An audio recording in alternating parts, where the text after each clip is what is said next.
Let's call our meeting to order, please.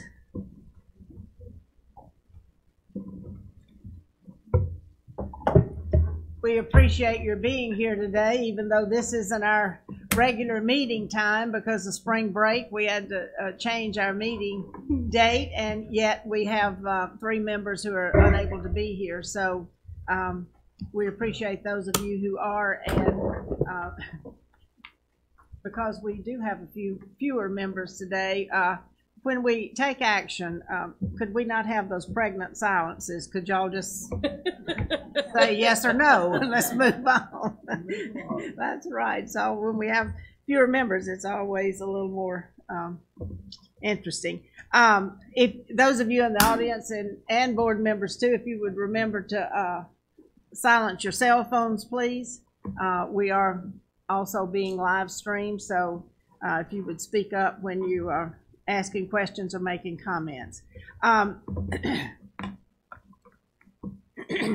Excuse me.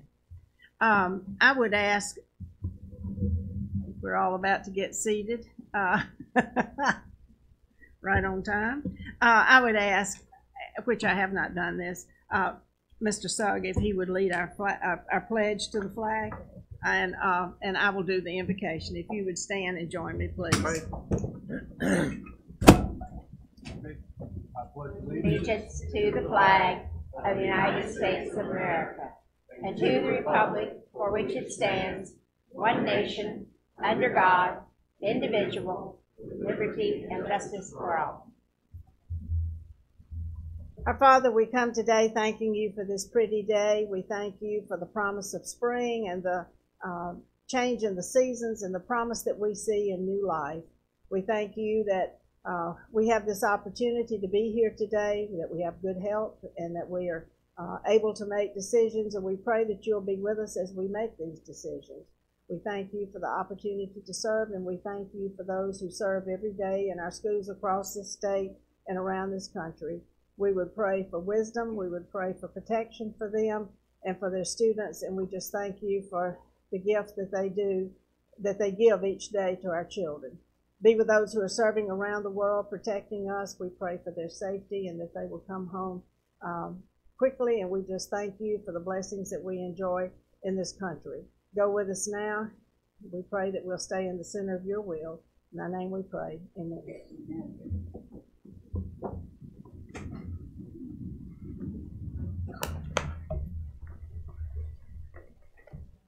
I mean, can I get somebody to come sit over here with me? I feel like I'm about to be deposed or something in my dissertation. Hey. Nice to have friends. Okay. Our first item for action is approval of the minutes of February 15th, 2018 board meeting and the minutes of our special call board meeting on February the 28th. Do I have a motion to approve? Okay. Well, I don't want to go over it, but I'll hand this in. Okay. Got some. Second. Second. All right. All in favor? Aye. Aye. Opposed? Okay. You have the agenda. Are there any additions or deletions to the agenda? Franklin? I'd like for us to add an item, please, ma'am. Discuss school safety and security.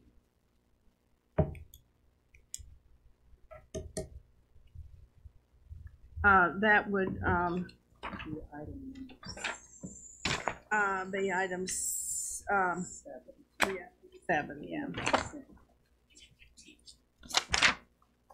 Consent agenda will become 8. We'll make that request item 7.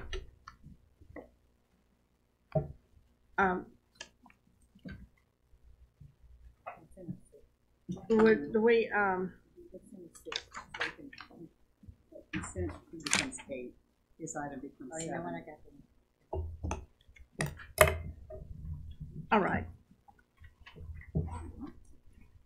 All right, we have a motion to add item to the agenda, discuss school safety and security. Is that what you said? Yes, security. ma'am, And so do we have a second to that? Second. Okay. All in favor of the amended agenda, adding that item to the agenda, say aye. Aye. Opposed? Okay, so we will add that as item 7 on the agenda. All right. This moves us then into our recognition ceremony, our 2018 March Employee of the Month, Dr. Benton. Good morning. I'm going to try to balance my Thanks. remarks and look. Good morning, Ms. Altman, Dr. Wright, members of the board. It's my honor to present to you our Employee of the Month for March, Mr. Brian Brown.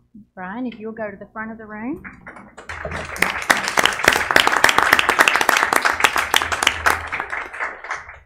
Brian consistently greets all MDE personnel with a smile and a warm welcome and greeting. If you're not having a great day prior to seeing Brian, you will once you see him. He exemplifies this month's theme of having a great and a strong work ethic. He is helpful to agency employees when it comes to technology needs. He works in the office of OTSS. He's available on a moment's notice to troubleshoot problems we might be having with Outlook and email.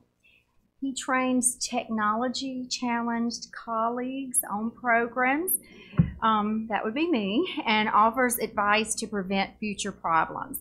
He provides extraordinary service with professionalism and a great dose and measure of patience. After solving problems, before he ever leaves, he always says, "Is there anything else you need help with? Is there anything else that I can do in service to you?" And that's just such a nice thing. You know, I mean, he takes his job seriously. Not only is he kind to others, but he wants to make sure that he's teaching us along the way so that he's building our capacity to problem solve as well. And Brian, we just love working with you. You are an MDE treasure. You help us, you exemplify that strong work ethic for all of us across the agency. Thank you for what you do and being part of the MDE team. Mm-hmm. I'd like to say that I'm both humbled and appreciative for receiving this honor, and it's been my honor and privilege to work with the great people at MDE, the Program of Education of October. Thanks.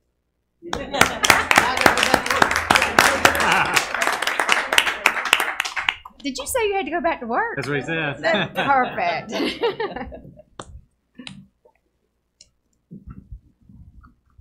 All right, thank you, Dr. Benton. Dr. Wright, if you want to give us your report, please. Absolutely. Good morning to everybody. First, I'd like to start by welcoming our new CIO, John Cramen. I think I saw you over there. This is John. John started with us on Monday, so this is week 1 of his tenure here, but we're real excited to have him. He came to us via the New Mexico Department of Education, where he was the CIO there, and also in the Oklahoma Department of Education, where he was the CIO there. So lots of experience, and we're real excited that John's with us. This past month has been rather busy. I was on the Paul Gallo show earlier this month, and we, as you know, when you're on Paul's show, it's all kinds of things that are on the topic. There wasn't necessarily one particular item. I also did a presentation at the Elevating and Celebrating Teachers and Teaching on a Saturday. It's a group of teachers that come together, a group of teacher leaders, and they spend all day on their own professional development, so I was fortunate enough to get to speak to that group. I also was asked to attend Massa's Women's Forum. I see Lisa in the back, and was appreciative of that. It's nice to see that many women leaders that are coming together and to be recognized in that way. So Lisa, I want to thank you for your work on that. And then certainly the Council of Chief State School Officers Legislative Conference. That's always a huge conference, and this is also a time that we had a joint presentation with the National Association of State Boards of Education, of which Dr. Kelly, you know, is the president. So they asked us to do a chat, if you will, a fireside chat before dinner to talk about the relationship and the collaboration that exists between a state superintendent and their board, and what we felt our success was due to in terms of this relationship. So it was really well received. And also then I was able to give what we call a state of the state. So it's a time to recognize all of the hard work that is taking place around the nation. You know, as the president, it gave me a chance to really recognize a lot of my colleagues who were doing some amazing things in states and also share the work that we're doing. So Mississippi got its recognition as well. Earlier this week, I was at the University of Mississippi at their teacher induction and pinning ceremony. And that is very, very special. There had to have been 400 or 500 people in the room, and probably easily 200, God bless you, 200 people that were getting ready to be inducted into the teaching profession, either as juniors getting ready to think about their student teaching as seniors, and then on to us. University of Mississippi is the largest group of teachers or largest group of graduates that we get for the teaching profession, and lots of families there, and everybody was real excited about that. I've also been meeting, as has Pete, with our education chairs in both the House and the Senate. We're down to conference weekend. That's this weekend. So Pete and I will certainly be across the street for both of those days. And it's down to a lot of things that are being finalized, particularly our appropriations bill. So we'll know a little bit more about that after the weekend as well. Had my third round of Teacher Advisory Council in Hattiesburg. That's probably one of the biggest groups that I meet with, and that's always amazing. We've also advertised again for the superintendent for the Achievement School District. We did not, we felt that we had a really strong candidate, and that did not work out. So we are re-advertising for that position, and that is out, I believe, until the end of this month. And the other thing I wanted to draw your attention to, you've got a folder in front of you. There's two items in there that I wanted you to take note of. On the left-hand side, you'll see a brochure called The Civilian Response to Active Shooter Events. This is a series of trainings that we are offering around the state for school employees, superintendents, principals, teachers. This is a partnership that we have entered into with the Mississippi Department of Homeland Security. We met with them, and there's 2 levels of training. This is the one that we offer for teachers, and then there is another level of training that is offered for all official police officers. And so that is a separate training that we're also making sure all of our SROs go through as well. And then on the right is a great publication. This is a national publication that's put out by Ed Council and CCSSO, and I want to draw your attention to 2 pieces in it. If you turn to page, well, they numbered them. It's about 3/4 of the way through, but it's under state spotlights, I think. I want to say Principle 1. So it's page 4 under Principle 1. You will see that Mississippi is recognized, has been recognized nationally. And this is one thing that around school improvement. And so you'll notice the process that we put in place. And this is a national recognition for the work that we're doing here around school improvement. And the other one I want you to notice is on page 5 under Principle, hang on a sec, 2.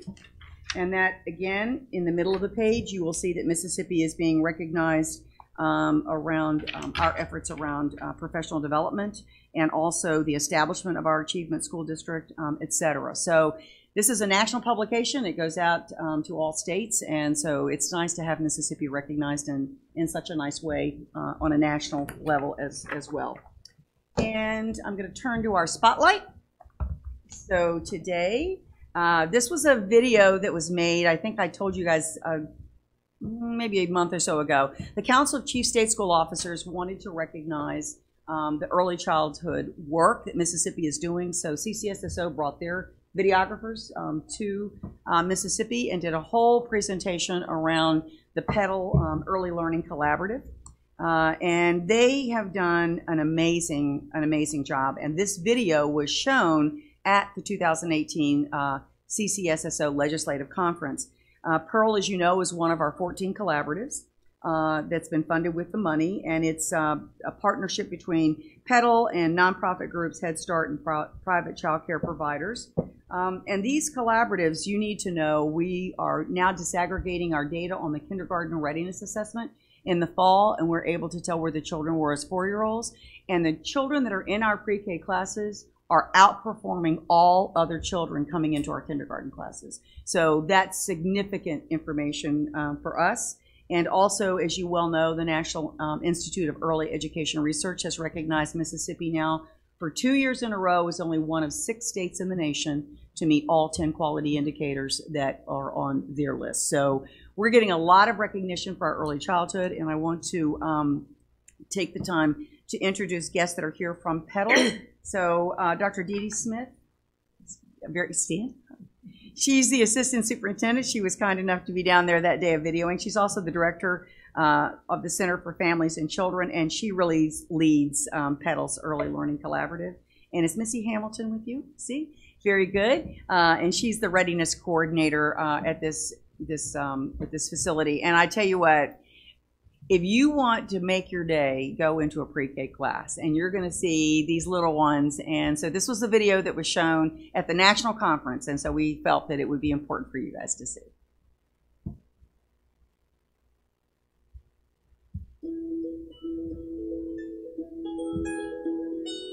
We're in Petal today to see one of the bright spots in Mississippi, some of the work that they've done here with their early learning collaboratives, the leadership the state has shown, and how it's transformed early learning here in Petal.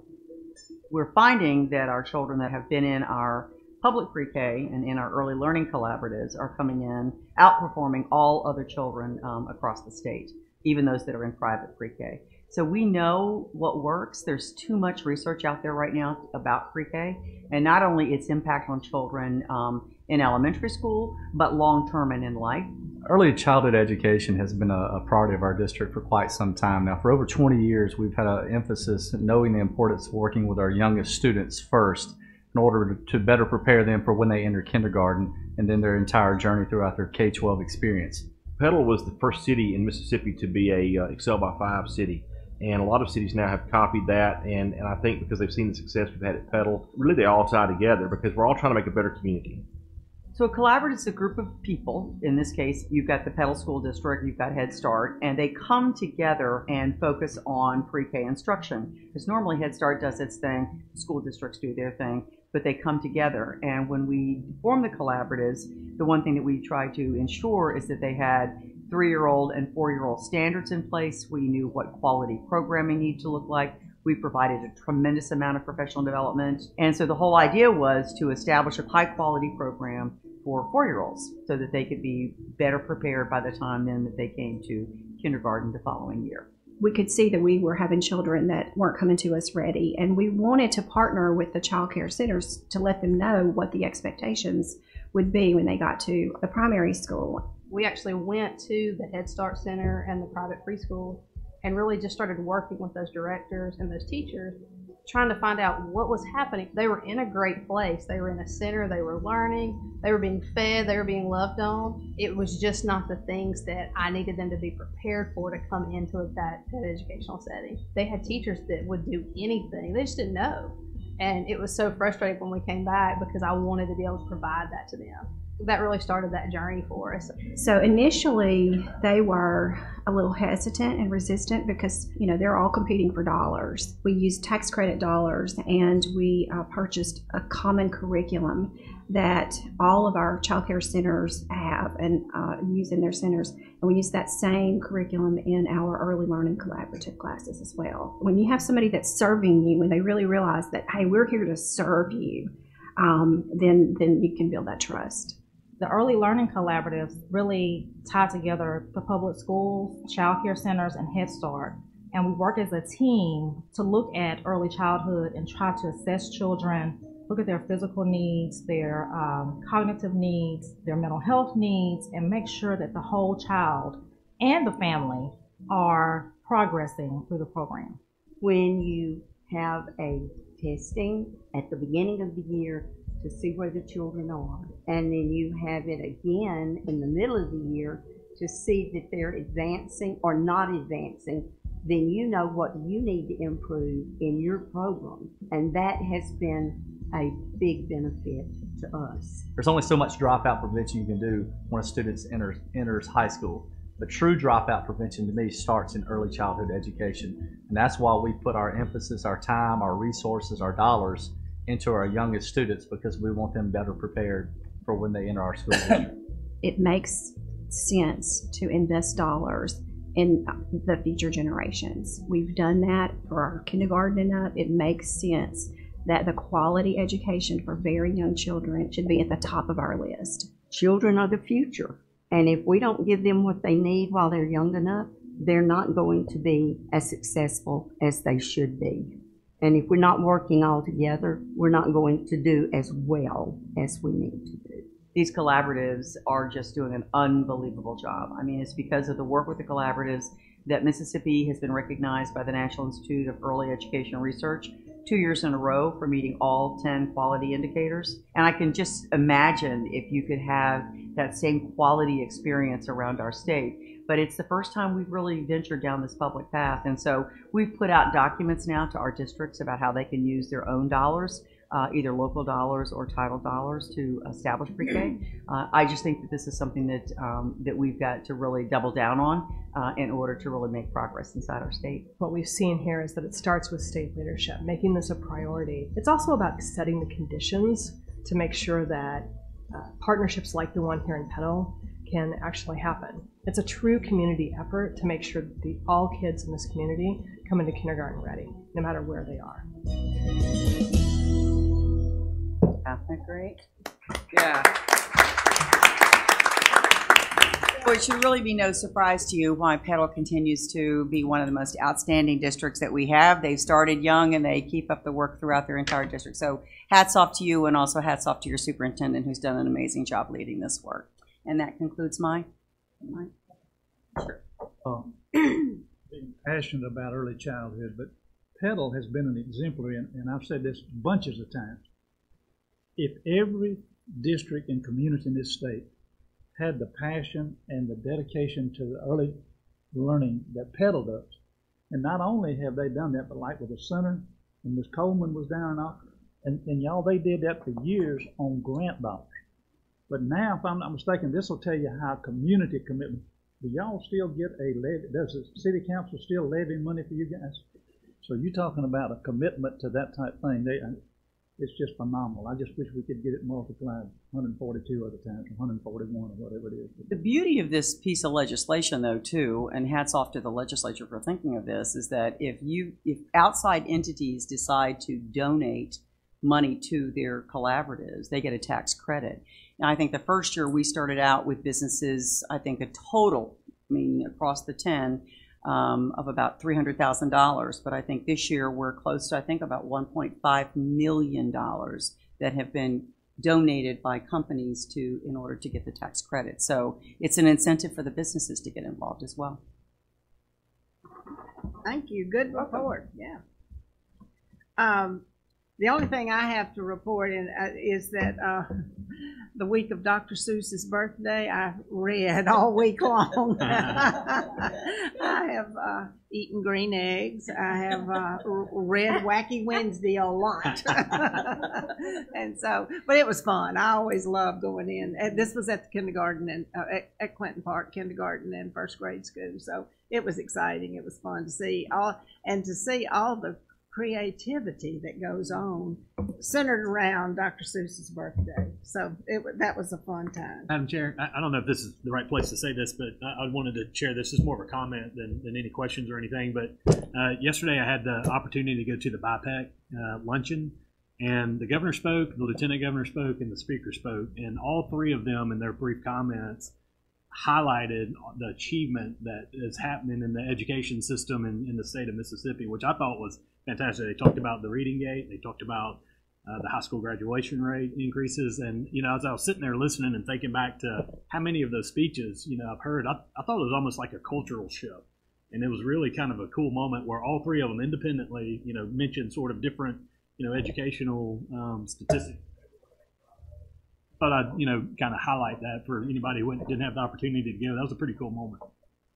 It is, and it's good to see, that they are recognizing it, providing support, and embracing it. Not afraid to be pro-education in their public comments. Good, thanks. Okay, subcommittee meetings. Dr. Egan? Yes. The Academic Achievement Subcommittee met yesterday, and I'm going to be very brief. We had presentations on high quality instructional materials by Dr. Benton, and then Jean Massey. All right. I'm like, that's why I'm over here by myself.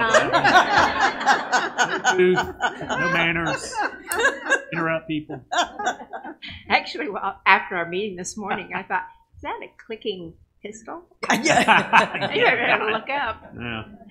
Okay. Anyway, starting a little bit over again, we're going to hear from Dr. Benton about high quality instructional materials professional learning initiative, and it's very exciting. I'm sure that you'll enjoy hearing about that. And then Jean Massey is going to talk with us about the new district of innovation that she is going to ask for approval to fund. And then I'm not sure that we're going to hear from Wendy Clemens, but I want to mention her as well because she reported to us on a lot of the great professional development that's going on throughout the state.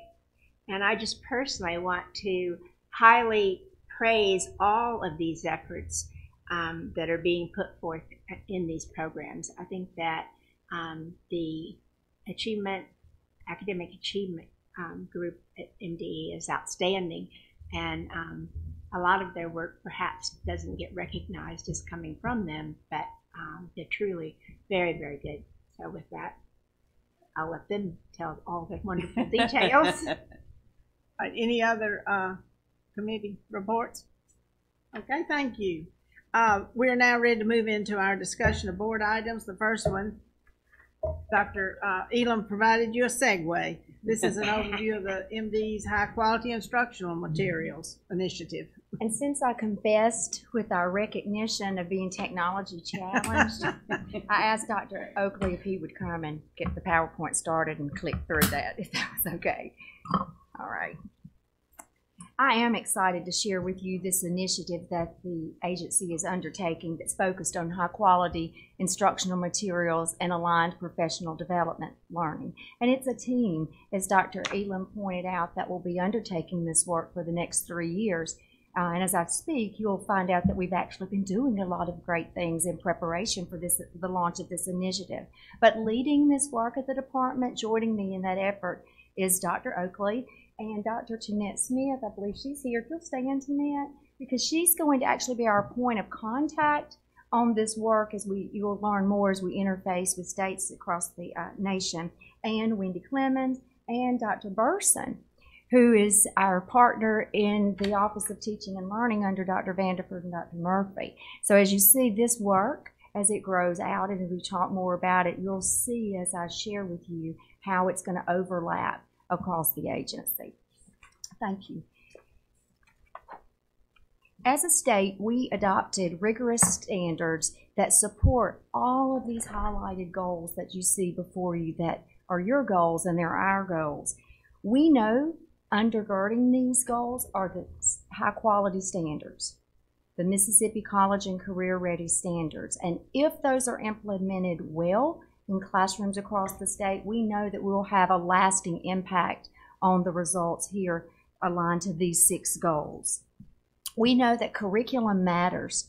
The research is very clear that when children have access to high quality materials, it impacts their learning. There are 2 studies on the slide here that I just wanted to bring to your attention. You know that we're really focused on middle schools in the state, and one study, recent study, found that it was middle school children who have high quality materials that are aligned to their academic standards and at the appropriate rigor and depth, that those boys and girls gain 8 additional months of learning in that year's time, the years plus 8.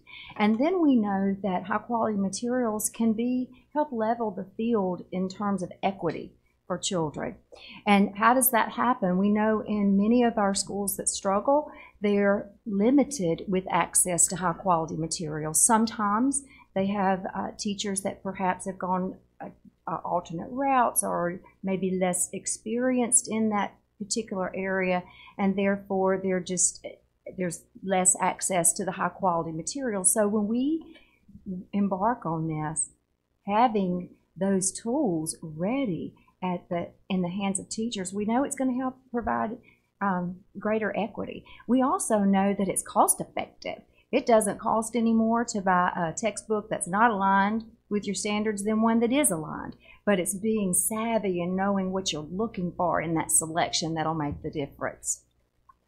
As I said, in Mississippi, we have heeded the research, and we've already started on this journey to make sure that our teachers have tools and resources at their fingertips that will take the guesswork out of what they're doing. They work hard. They need to have the right tools in their hands. Our professional development focus has been one of our largest efforts to make sure that high quality training is available, and you've helped promote that by your approval of contracts that have come forward to support our work with our regional education centers and with the RCU, because those are our two primary vehicles that help us build out capacity and provide that training.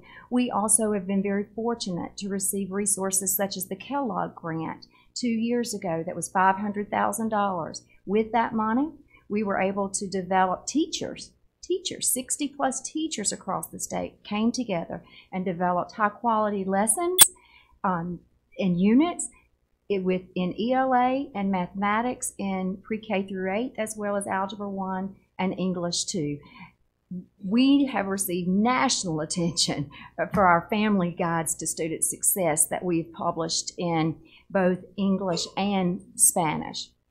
And our most recent piece is joining a network of 8 states, which includes counting Mississippi, CCSSO's national network that's focused on quality materials and aligned professional learning. As you see, it's a journey that we're on, continuing to grow out our efforts.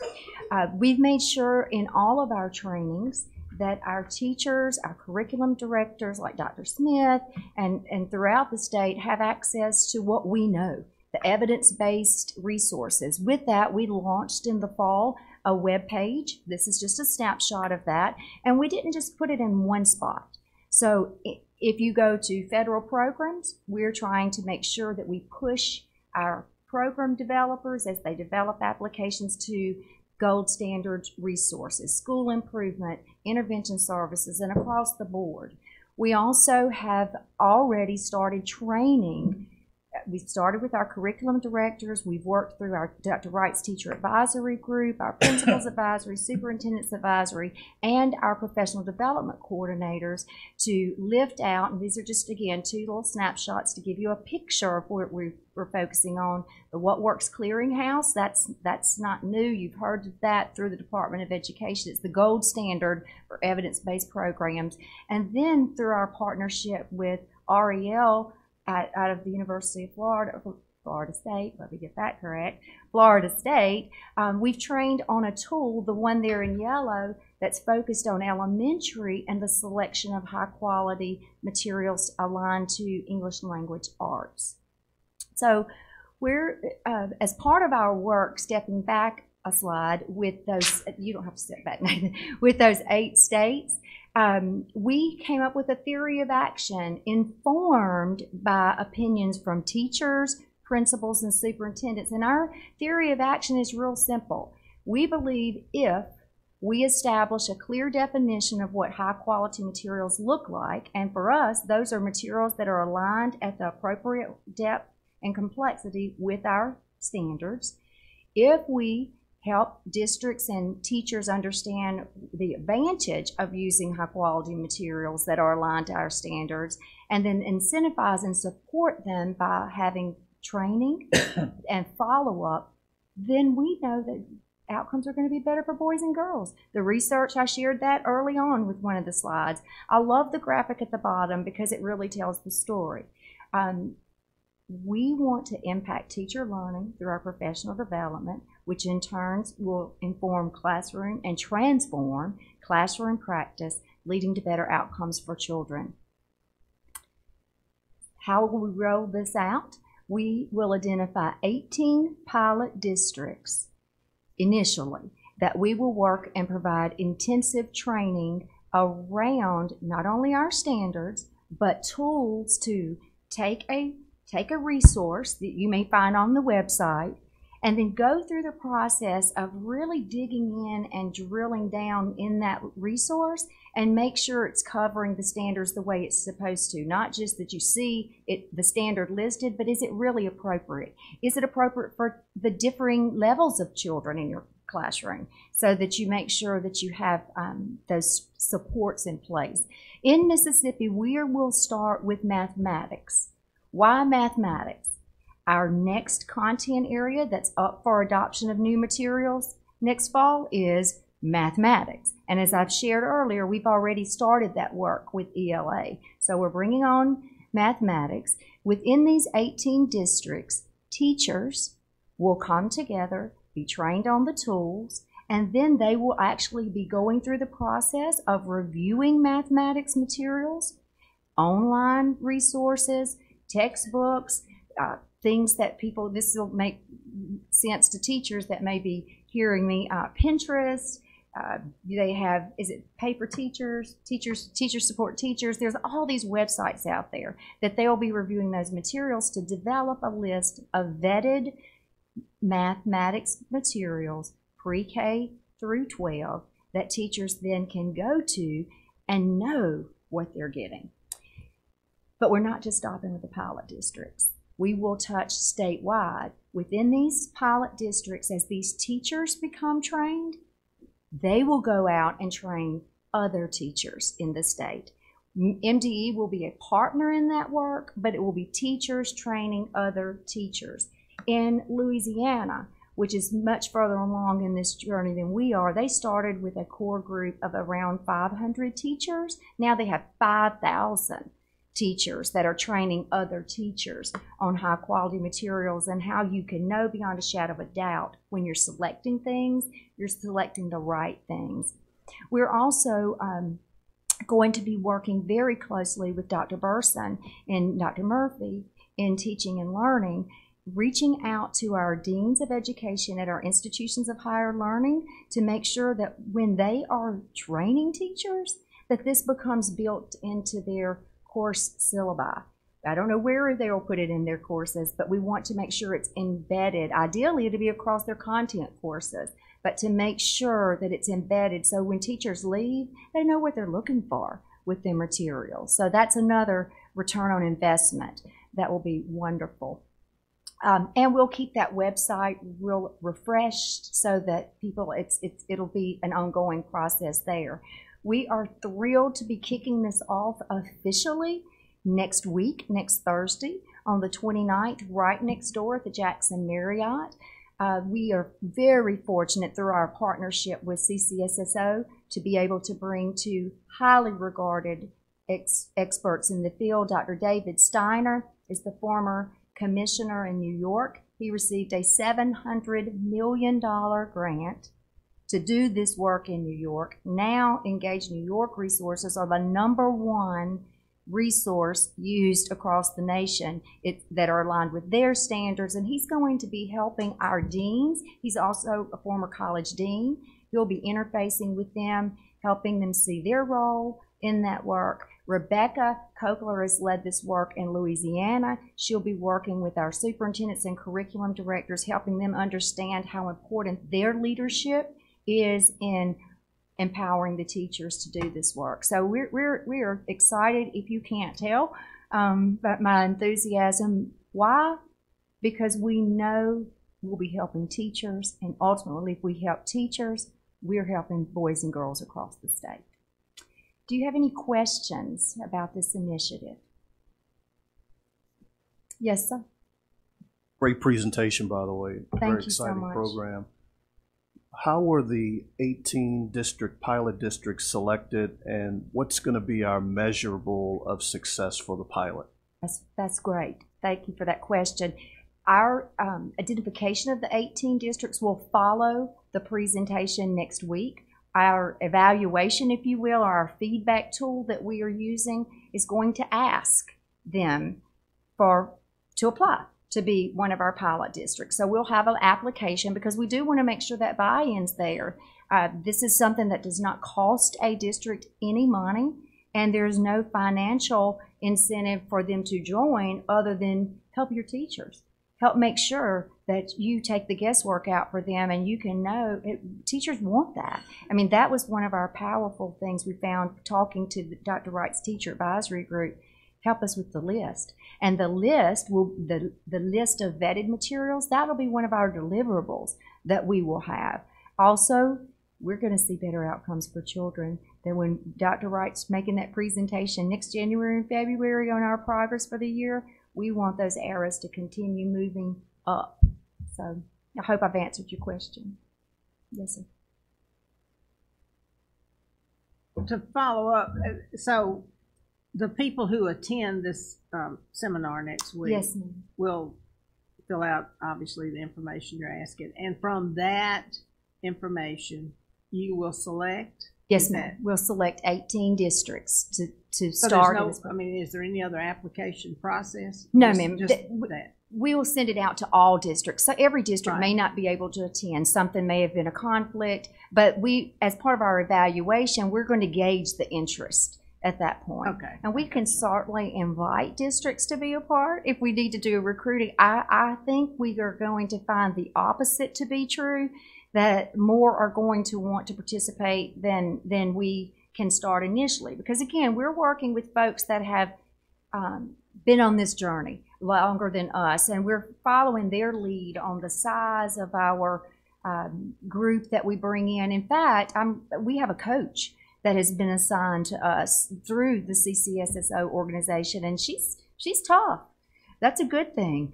She keeps making sure that we're on track with our benchmarks, and she's guiding us of things to make sure we have in place to have a quality end outcome, and to make sure we don't have any pitfalls that perhaps we haven't anticipated. So we're excited, and you can look to hear more updates as we go along. In fact, not just from us, from those 18 districts sharing what's happening.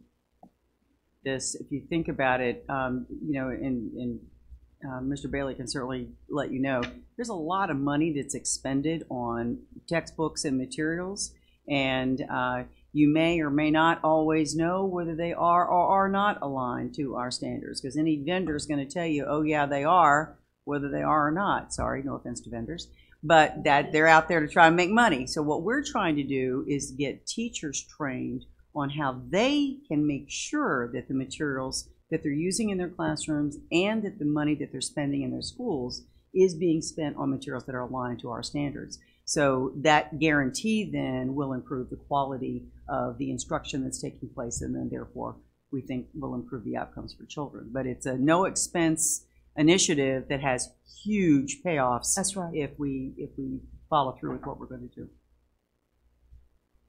Franklin?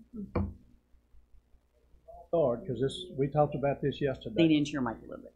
Yeah. Sorry, remember we're being live streamed. Yeah. I figured they could hear me down there. Okay, but we talked about this yesterday, and I just want to say it again. This is an outstanding effort and a project, et cetera, and so forth, and I commend you for that. The only thing I wanted to add was, at that little get-together next week, teachers. You've got curriculum coordinators, superintendents, deans, et cetera, no teachers. And my thing yesterday and again today, and I want teachers to know how much we appreciate them and what they do. And, you know, they're where the rubber meets the road, is my phrase always is, you know, and I think they ought to be involved next week from the very beginning. Thank you, Mr. President. Okay, any other questions or comments? Thank you, Dr. Benton. The next item is also yours. It's to approve the districts of innovation. We're gonna change the technology driver. The next two items Ms. Massey will be presenting. Our first one is item 2 on the District of Innovation, so I'll turn to her for that now. Thank you, Dr. Benton. Good morning. The second item is the Districts of Innovation. This is year number 3 that we are bringing district or districts to you to approve through the application process. Just a kind of a recap so that everyone knows. Several years ago, the legislature passed the Districts of Innovation, where districts could apply to the department for innovations, and we would grant them certain waivers. And so we do this process each year. It comes in November, in November of all the districts. Then we read those, we put a committee together, we do face-to-face interviews with them to make sure if there's something we don't understand that we hear from them and from the districts. This process took place in early January. We were bringing you 2 districts forward, but one of those districts has withdrawn because they're changing superintendents. So they asked us to wait on them until they were sure that they could move forward with what they were doing. So today, to add to our districts, which we already have, are Corinth, Gulfport, Vicksburg, Boonville, Baldwin. We're asking you to approve Hinds County School District as a district of innovation. Hinds County applied 2 years ago. They weren't quite ready. We worked with them over a year. They went back, did a tremendous amount of work, came back in January. They're working K-12, mostly in their elementary K-5, K-6. They're working with Project Lead the Way. They're working with competency-based standards report cards. So they're building up in those areas. But they're building it up to be able to, in middle school, really increase the rigor in the middle school around career planning and having kids ready to enter a career academy in the high school.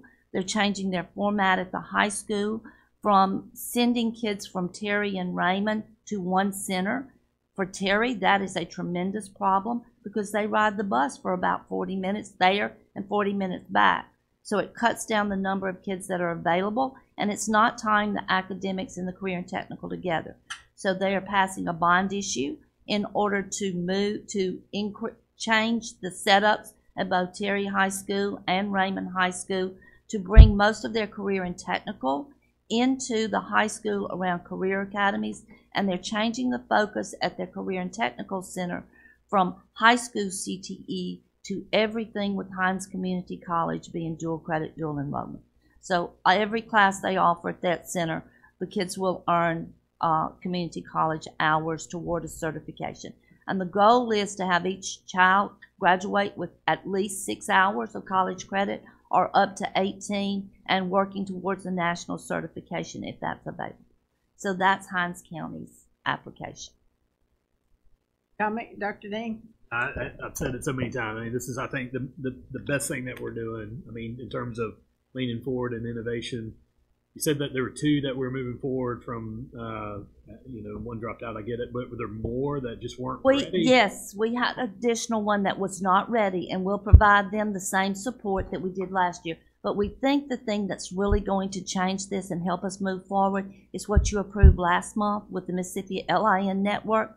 We have 43 schools, high school and middle schools coming in next Monday that will be in the ILN for next year.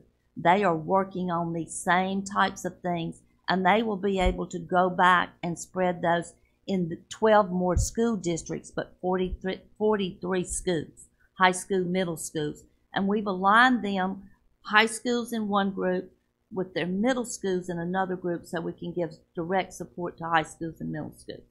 And we have, out of these groups, we've divided them into 3 high school groups, 3 middle school groups, and in every group we put an innovative district in that group to be the facilitator in that group. Might be have anticipated my next follow-on question with that, and it's about how do you expand this, and it's I know it's money, but set that aside. It sounds like it's communication of how to do it, best practices. So there's no reticence in terms of apprehension to move forward and want to do this. It's right. If we can figure out how to do it, let's get on board and make it happen. When you gave us the ability last month to do some waivers, we've got about 8 school districts that are ready. They'd already been looking and working. They just weren't ready for the full district, but they've joined the network. Those schools are actually going to implement career academies next year based on some things. We have 2 other groups of high schools that still need to do a lot of exploring. They need to learn from everyone. They need to hear so that they have a planning year to move forward the next year. So that's how we're the districts of innovation were not getting us to where we wanted to go quick enough. So when we started working with CCSSO, they gave us that seed grant of about $12,000. It's allowing us to bring these districts in and work with them. We're not putting any money into them specifically, but we are their teachers and their administrators by forming this network where Gulfport, they'll be able to visit Gulfport. Gulfport teachers will go to their schools and help them. Change process. That's a really good, I'm glad you said that, because with, even on the presentation I made earlier, we're trying to not have all meetings here. What we have found that's working beautifully for us is when we actually take the meetings to the districts. So Gulfport host or Petal host, because then it just is a real authentic setting. So that's a strategy that's worked really well. And thank you, Rankin County's offered this site several times, and we're very grateful for that. It helps when you take other educators into a school and they talk to other kids. The kids sell the program. The kids sell what they're doing a lot better than a teacher or an administrator does. So being able to see the kids in action is key. Other questions or comments? Okay, thank you. Item 3 is to begin the APA process. This is to revise the college and career readiness standards for social studies. Yes, ma'am. Our next item is focused on the college and career ready standards, and this is an item that crosses kindergarten through 12th grade. Jean's going to be sharing that, and I want to acknowledge Jennifer Nance to my right, who has been leading this effort. She went down quickly, but you saw her, I think. She is very humble, but she has certainly worked very hard for the past 18 months or so with teachers and other stakeholders to make sure that the standards that you see today are of the highest quality. And Dr. Benton stole what I was going to say. Nathan and I are presenting today, but Jennifer has led this charge with the instructors across our state. She's had about 35 members of a task force together. These were all mostly K-12 teachers. There were some faculty from our social studies, from our IHLs, and some education specialists, but the majority of these were teachers. They did a lot of research and looking at all of these different areas, and I'm not going to go through all of them, but we really looked at NAEP, we looked at ACT, and we looked at the standards, especially around civics, because we hear a lot about civics these days and wanting us to give another test. We don't want to give another test, but we understand the value of civics, so we really addressed that as we were going through these standards. There are, as you'll notice, this kind of aligns with what we've done in science and in our social studies, having different focus areas. The 3 key focus area is our conceptual understanding. That's really getting to that depth of knowledge, being able to transfer what you're doing. The inquiry and the collaboration and action, not looking at just one thing, but doing multiple sources, being able to interpretate, being able to draw conclusions. And then how do you really integrate these skills? How do you read, write, and discuss these? How do you integrate and apply this to what you do each and every day? So you'll see there are 3 content true focus areas that go across the K-12 band. Some of our key changes, these are our strands that you'll see all the way through: civics, civil rights, economics, geography, and history.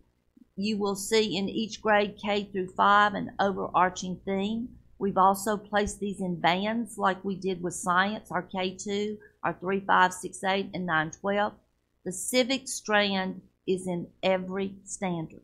It's woven K through 12 in every single strand. And we have taken some electives out, and just like we did with science and English, we are now trying to get more towards the dual credit, dual enrollment.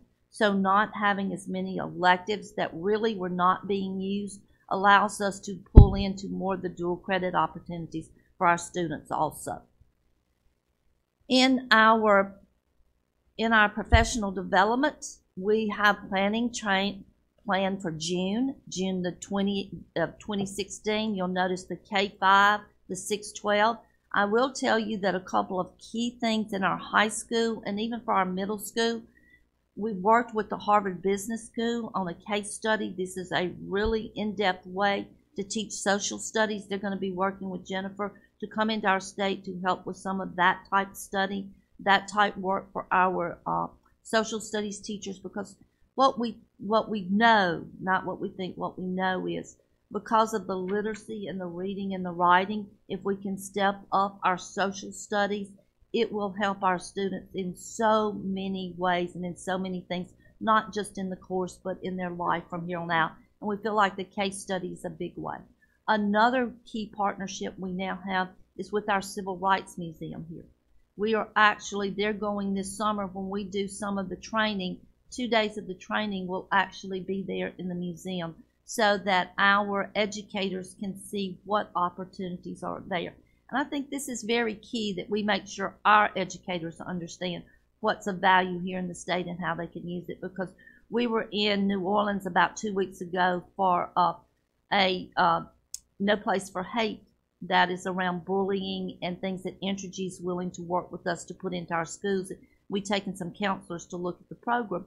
And the individuals that were putting this on, the ADL League, the lady when we walked out had said, when we were in Jackson meeting with you, we left you and went to your Civil Rights Museum to see it. We are getting our educators in Louisiana to bring students to Mississippi. So we need to be sure that our students take care of what's here. So we're going to take care of, Jennifer's working to make sure that she reaches out to all of these areas to bring in, to provide the best PD we possibly can for our teachers. From here, we're asking you today to give us permission to go out, approved for APA process. We will bring this back to you in May. We'll have it at that time, and we're already working on teacher resource materials, professional development. For the 18-19 school year, this rolls in just like we do with everything else.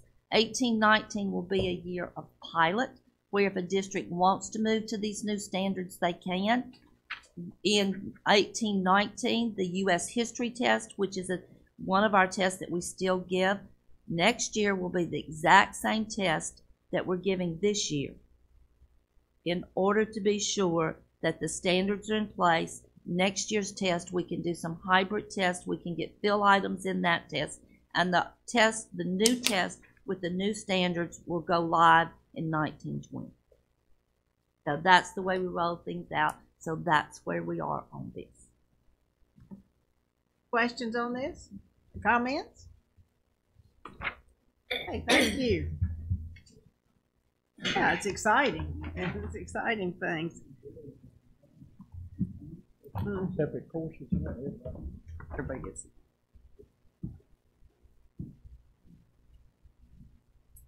All right, item 4 is approval of department contracts. Dr. Gavin is going to take us through these.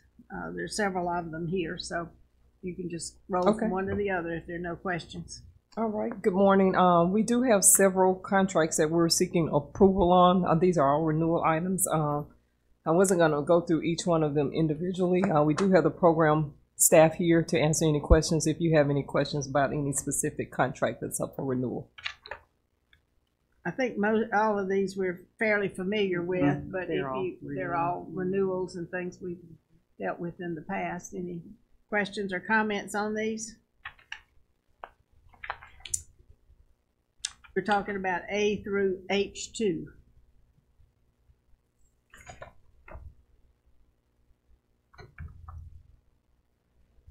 Move into item 5. Item 5, which is the grant awards. Okay, we have 4 grants that we're seeking approval on. Again, I was not going to go through each of those. They are all standard grant items that we've done in the past. So if you have any questions, we do have program staff here to answer those questions as well.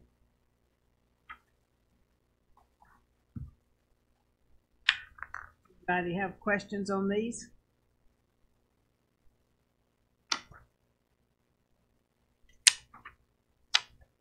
Dr. Gavin, you're getting off easy.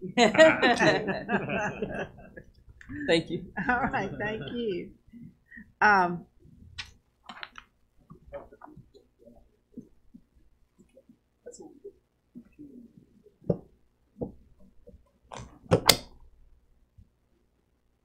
Okay, we're going, now we will add, we will discuss Mr. Franklin's request, back to it, to discuss school safety and security. So Mr. Franklin, you're on. 2 parts, please. Okay. One is, and we had a good discussion in our subcommittee this morning, and Pete gave us an update on it. And there's a House Bill 1093 that addresses briefly school safety and security and all. And my request is, and put before the board is, and one, I want to commend you on the guidance that you folks put out for districts and all on the possible walkouts, et cetera. That was good stuff, I thought. And what I'd like to request is that the department take the leadership on trying to come up with guidance for districts to be able to utilize in developing school safety programs in the districts. And I know most districts right now, I think it's been required for a long time, but I think due to current circumstances and current discussions in Mississippi and nationwide, I think this is something we need to revisit and get some good folks, both, that are educators, but from security standpoints and this type of thing, get a lot of different perspectives involved and put together some type of guidance. Whether it becomes a policy or not will be up to the board, but something that you could bring forward today. I just want to make sure I'm clear on what you're. I'm sorry, did you want to say something, Dr. Vanford? Sure. So we've had a task force that worked for a number of months, and of course Dr. Welch and Chad Callender, the Director of School Safety, is in Madison at the CRAZE training today, but Brooks Little is here from that office. We actually have a school safety manual that's out in APA right now that the board approved, I think, last month to begin the APA process. So we're collecting the comments on that. We'll bring that back to you next month, but that has been a collaborative effort between all the stakeholders related to school safety. Now, we do have a plan that districts is a guidance for to develop school safety plans that has been on our website, but that partnership with those stakeholders and Homeland Security recommended that we take that plan off of our website and not make it a public document as districts develop their plans, so that they can't see what our guidance actually provides. And I know Dr. Wright mentioned that we've been working, meeting with the Office of Homeland Security, and so we have some documents for some training plans over the next couple of years to train 38,000 teachers and administrators in the CRAZE and the alert with our SSOs. So from the gamut, I mean, we're starting where we have been working from ground zero, and now our focus is the data reporting, how we collect the data from districts and have consistent definitions so that we know the number of armed officers that are actually in our schools on a day-to-day basis, whether they're funded through the local sheriff's office or through our MCOPS program, or if the district support. So we have a lot of information that is forthcoming to the board regarding those initiatives. I think one thing that was very evident from our discussion today, one is there are a lot of different ideas, opinions, and it's a very complicated issue. It's not a single thing that you can get at and solve the issue. And one thing I would hope is that as educators and as a board and the department, that we would lead in this effort and not have it imposed upon us from external groups and all. So that was my purpose. I will say I've been in, Dr. White referred to the CRAZE training early on, and I'm in a district that has been through that training, and it gives you the opportunity to get the local law enforcement with the sheriff's office, local law together and have those discussions. And I think it's a great starting point to closing the gaps that we have in the security issues this day and time. It's a different day and time, and we're having to react to that in different ways. I will say Chad Callender and his staff did an excellent job in presenting that. It presents some new dimensions for us because from a policy standpoint and some accountability. I'll just give one example. Normally if Chad would go do his training, he would say, look, when the fire alarm is pulled, everybody exit the building. I mean, that would be a standard. Well, now that has changed a little bit. When a fire alarm's pulled, we know from a terrorist standpoint, that's one of the techniques they may use. So we're going to see what's going on before we make an announcement to exit the building. So some little things that those meetings help close the cracks on. And then you have some different opinions between or just different techniques between law enforcement and schools. And so all those are coming together in those trainings. So I would encourage all districts to be involved in that, because it is an excellent training. Had some actual footage from some of the crisis situations around, and information as to how to navigate tough situations. And so there's some really good training out there. MDE has taken a great start, and it is a start, I might say, that because what really is really important is have that level of communication at the local level that closes those gaps. So. Second half of that was in Dr. Wright. Dr. Wright and I talked about this, is taking a position or giving some guidance on cybersecurity.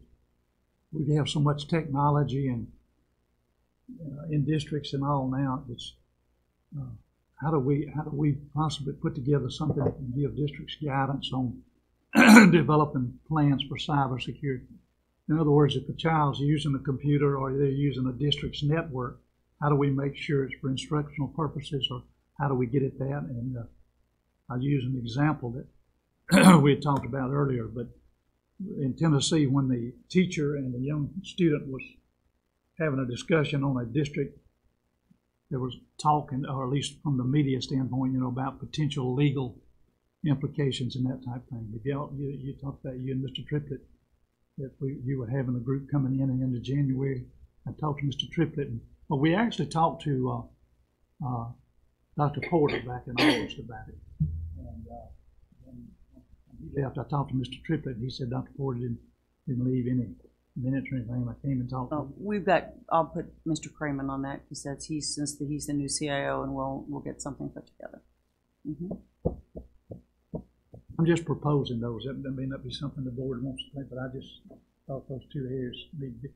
And the expertise that you guys can pull together and develop guidance, you've got different abilities to do that across 142 districts. So, and again, I go back to that guidance you folks put out. That was excellent, and it gives all 142 a starting point to be able to develop something. So. Just for my clarification again, this training, the active shooter training, will this be a training that will actually happen in all districts, or just the ones we see listed here? What's the current thinking way? So currently, we have a plan. We're developing a proposal for what it would cost for the initial training to train every teacher and administrator in the state of Mississippi, and the length of time in which it would take to do that. So initially, with these 8 regional meetings, having 2 sessions per day with a maximum of 350 people per session, we could reach 700 individuals on each of these dates. We pushed those out as urgently as we could. We know we have the testing window that will open in April for math, and the districts are not going to want a lot of their teachers out of the classroom, but we're looking at dates for the summer and early fall to schedule more. But just to give you an idea, right now, if we use the Reese's, and thank you to Wendy Clemens, because she worked so hard to organize with us to roll this out, it cost about $4 per individual for the trainings that are conducted here, because the CRAZE is a federal mandated program, Alpha through Homeland Security. So the trainers, there's no fee for that, but we have to pay the travel and the per diem for the trainers. And so, it's a minimal cost for registration through the RESAs, but that's where we are at about $4 per person. It's a little bit more for the alert, for the SROs and the school safety officers for the different type of training that they receive. But right now, initially, it's almost about $500,000 if we trained everyone, whether they're a law enforcement or an educator, that are in our buildings across the state. These are regional meetings, and yes, ma'am. Just open because we wanted to try to cover the state and have an opportunity for those that were able to take advantage of it with a sense of urgency, knowing that to train 38,000 and teachers and administrators the time that it would take to do that. And Homeland Security has just been a great partner. I mean, when we got together and met with them for a couple of hours, and we were all there trying to figure out how can we do this quickly? How can we get as many people involved as we can, because we don't have $500,000, but then how can we then look to see what kind of plan we could put together, where that money could come from, so that we could guarantee that all teachers and all administrators across the state could be trained. Because I was talking with Mr. Bailey earlier, and he said the training is fantastic. It's just a matter of us now figuring out how we touch everybody in the state to do that. I shared with Dr. Wright, I watched a video of a school district in Indiana that spent $400,000 securing their one building. It was very elaborate. They were a district that had all their students in, it had a lot of wings, but in one facility. And they spent $400,000 on door locks, cameras, monitoring, just to get it started. And then, of course, ongoing cost of personnel to monitor cameras and that kind of thing. So, you can be very elaborate, but it also costs lots of money. Well, and that's part of the plan that we're working on with Homeland Security, and what the expertise that they bring is like, if you had the money, what would be your ideal security setup? But then if you don't have the money, what are some things that you can put in place that are for minimal cost that will secure your buildings more than what we're trying? So those are the type things that we're trying to publish for districts. Who actually developed this grant? Where's it coming from? It's federal, from Homeland Security. Okay, thank you. All right, we're now to consent agenda. Do we have any questions on consent agenda?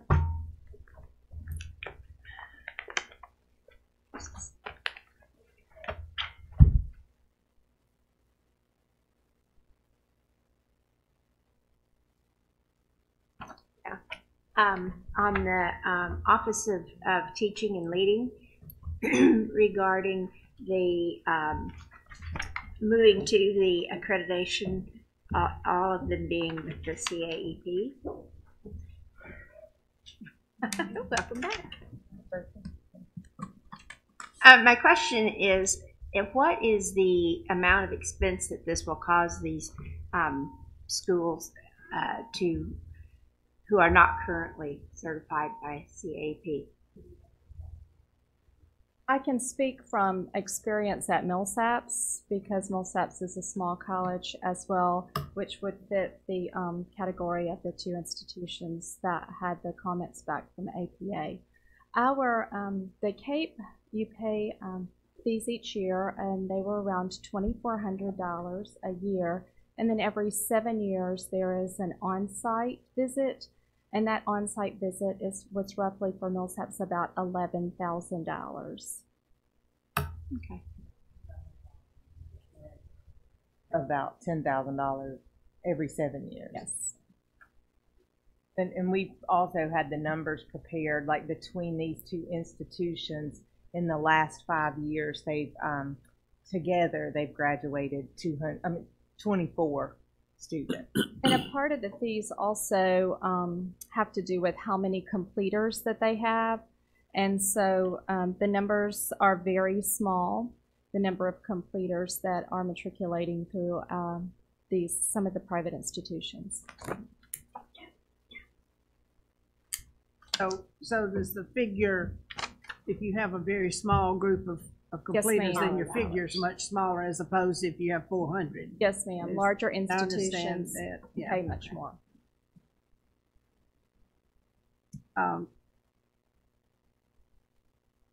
Is that, Dr. Mr. Franklin? That's reasonable.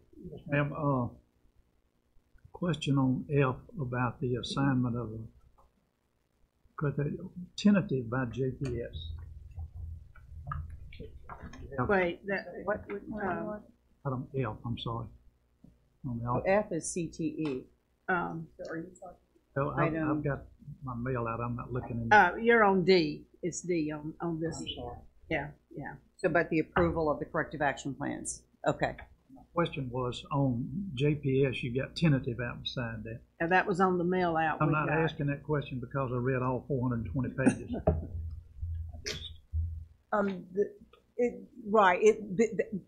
The reason it had tentative was because of the date that it was submitted, and for the 400 pages, it had to be distributed across the agency for anyone, for all the program offices to approve.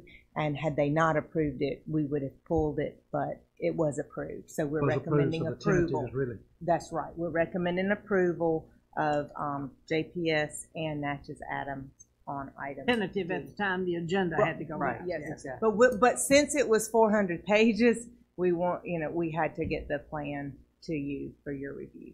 First 400, and after that I got sleepy. And you got sleepy. Kind of a related question on the Hazelhurst denial. Yeah. What's the process? So Hazelhurst had previously submitted a plan with all of the others.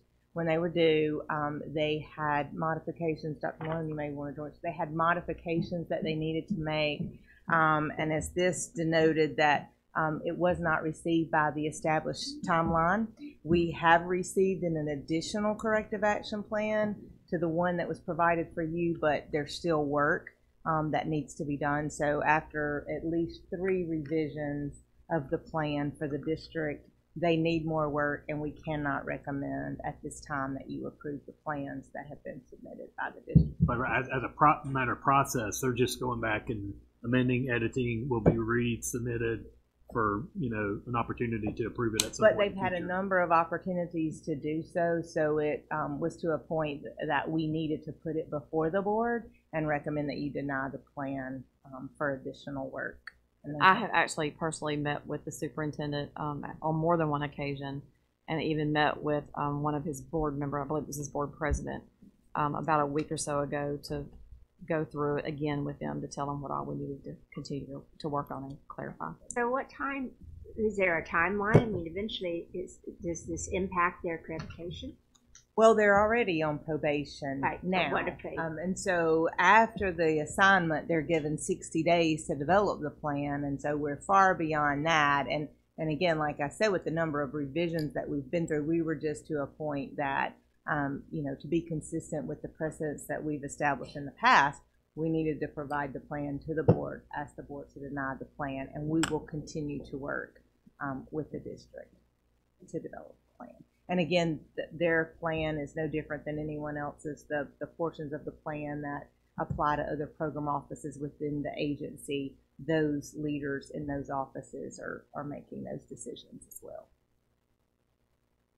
Right, but my question is there ever a cutoff where they can't go back and have their plan approved? And we need a plan, a corrective action plan approved by the board that establishes timelines for their local board and district to adhere to, so that under state statute, if needed, our board can take action for their failure to adhere to the timelines.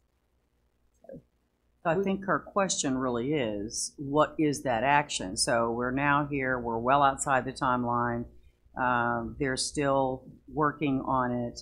So at what point do we take any kind of other action other than continuing to work with them? I think that's what Dr. Elam's question is. Is there a sanction of any kind or a vote of any kind that the board needs to take if they don't produce an action plan that is acceptable? Well, by policy, we could withdraw their accreditation if they fail to adhere to the timelines that are outlined in their corrective action plan. But since we don't have timelines that are established in their corrective action plan for them not to adhere to, it would be a show cause hearing to withdraw, and we could move forward with that at any time. We just would not have, all of the elements that we need to adhere to state statute in place, because the board hadn't approved it. But for a school district like this that we've continually been dealing with, somewhere I agree with Dr. Elam, there needs to be a time that you eventually say enough, And if that's not something that we've got written in our policy currently, then I think that's something that we need to take a look at and bring back to the board, because I totally agree.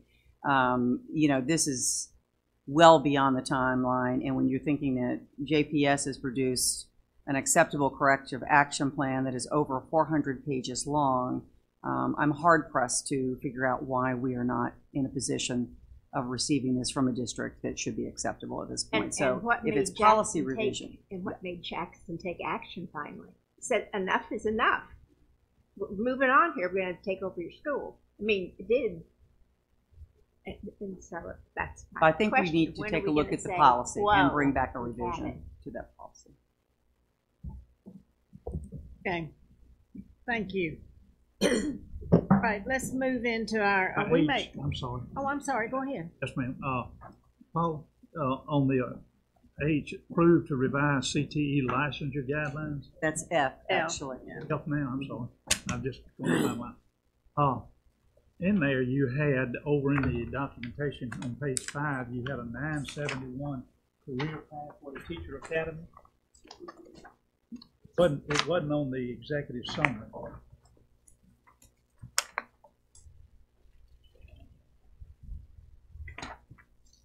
And this, Ms. Massey, we'll take a look at this, because this came through the licensure commission by way of the officer. Document that I had that came, you had Mississippi Department of Education Officer, Educator Licensure, and it wasn't on the front. You had like 987 career pathway, and that's in there, but then you had 971 career pathway teacher academy.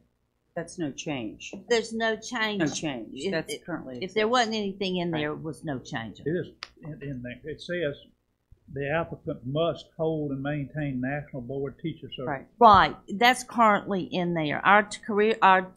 That's what they currently hold is a national board certification.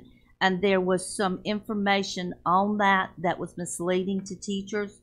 And the part about being able to, and let me get to the right page. So we had about 4 or 5 that we were going. Has completed or to be in the process of completing the national board certification process. We're removing that to having it, because what we're finding is the reason for the national board certification when this went out was all of these students that are going through the teacher academy are the people we want to bring back in our districts to be teachers. We're working very closely with the licensure center to begin to take this to be a big part of growing our own. If the National Certification Board allowed us to have the best teachers in the class with these 2 students. And when we had put the process in there about 5 years ago to allow them to be in the process, they will say they're in the process, but they will stop once we give them the license to teach this, and they'll teach the class for 5 years and not ask for the renewal. So we want them to have that license when we begin.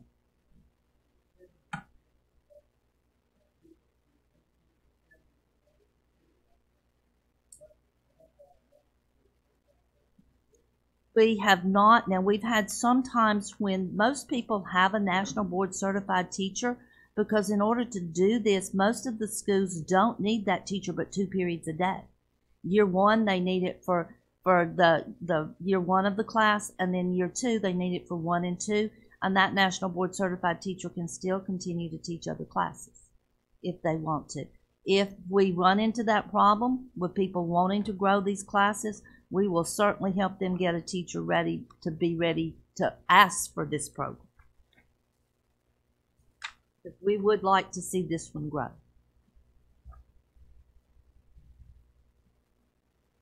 Okay, any other questions? Okay, we're ready to move into our approval of our action items. We may set a record here today with our moving the meeting along. I just pointing out that some people observation.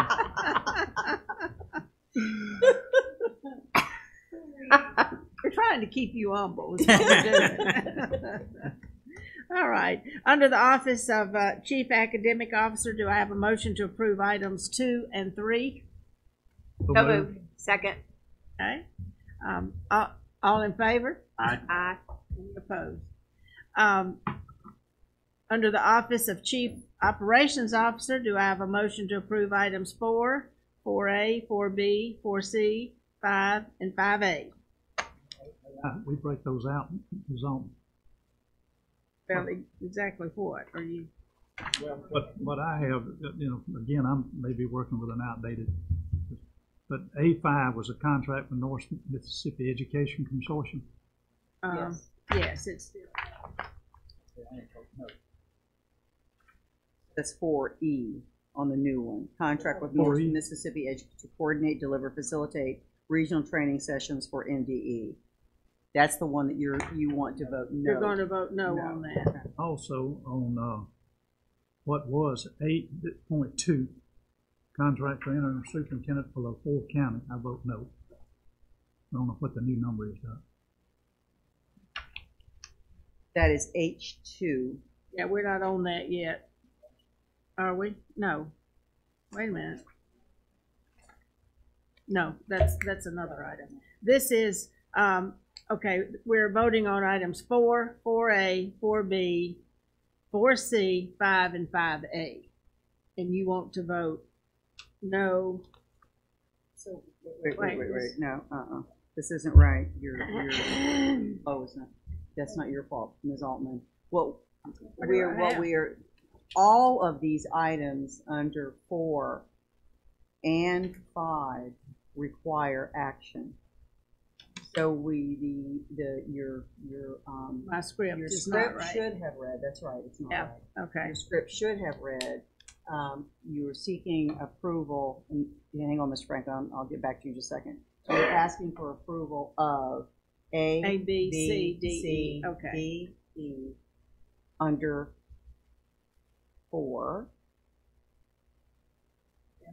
F, G, H. Thank you. I had lost my other sheet of 1 paper. and 2. That's exactly right. That's okay. exactly right. All right. We're on. Yeah, my script was wrong. I'm sorry. Okay. Yep. No. Go to the next one. I know, but just for simplicity's sake, that's let's just keep confusing. it to 4. We're on item 4. Right. And we're going to vote on all the items under 4, which is A through H2. And the one that and that would encompass Mr. Franklin's E. Yeah. So for clarity for the board, if we're voting on items A through H2, Mr. Franklin has weighed in on E as a no. So I think and also H2 as a no. Okay. All right. We got it. As a motion, do I have a motion to approve all the items A through H2 on item 4? We don't have that moved. Okay. And do we have a second? Okay. Knowing that Mr. Franklin is going to vote no on his 2 items, do I hear the vote for the rest of the board? Aye. Aye. Out of order, but anyway, we got it figured out. So, Mr. Franklin has voted no on item E and item H2. That's yes, ma'am. Yes, okay. All right. All right. Yeah. And the Office of Chief Operations Officer, do we, wait a minute, this is still, I'm going to have to go the other way. All right. We're at item 5, approval of the grants. And this would include item A, B, C, and D. That's correct. We have a motion to approve that. Okay. Second. And a second. All in favor? Aye. Opposed. Then we have consent agenda, items A, B, C, D, E, and F, G, and H. Do I have a motion to approve the consent agenda, items A through H? Second, because I think that by moving those to 4 earlier, I had them on my consent agenda, but let me look at consent agenda here. Consent agenda is 6 now. Actually, well, it's really 8 because your item that we added was 7. So a consent agenda is A is begin the administrative APA around to create State Board Policy Part 3, Chapter 80, Rule 80.4, Every Student Succeeds Act, Equitable Services Dispute Resolution. B was approved textbooks as recommended by the Textbook Rating Committee. C was approved the vendor as recommended by the Textbook Committee.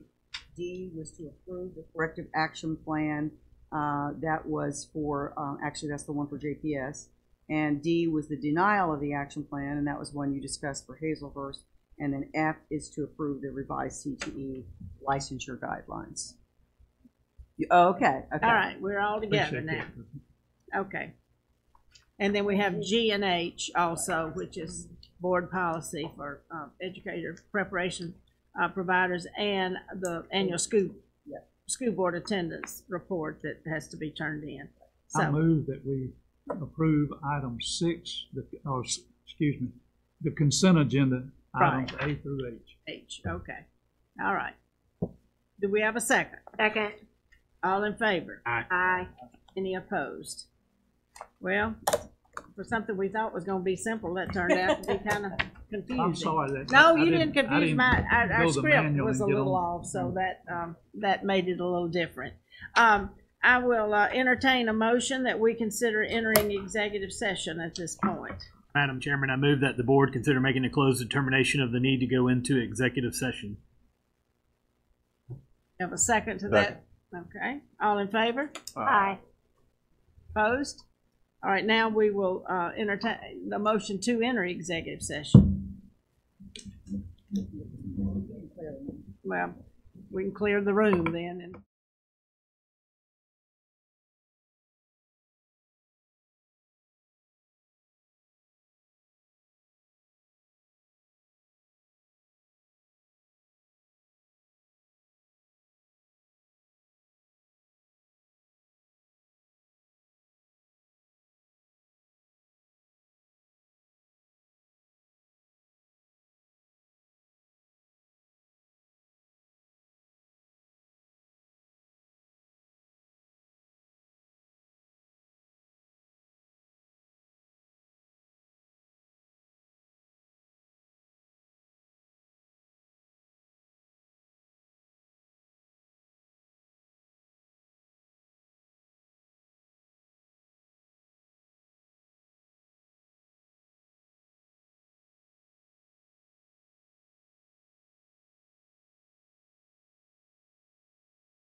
Tisha Johnson as a school finance officer. That is a current position. She is replacing someone who left the department. So that is the only action that was taken during the course of the executive session. Okay, I will entertain a motion that we adjourn. Oops, wait. Oh, wait, you got something? Sorry. Yeah, but I don't have my agenda in front of me. I have to ask for permission to travel. Oh, that's right. I'm sorry. You're right. Where do you want to go? In light of the discussion we I was just gonna had, say, I don't do know you if I wanna want to Be like Mendenhall or something. go. I need okay to travel to Albuquerque. I've been asked to join MDE's team for the CCSSO Diverse and Learner Ready Teachers Initiative, which will be headed by Drs. Murphy and Gerson. Okay. Do we have a motion to approve Dr. Elam's travel to Albuquerque? Okay, is there a second? So, all in favor? Aye. You have to fly on the red eye.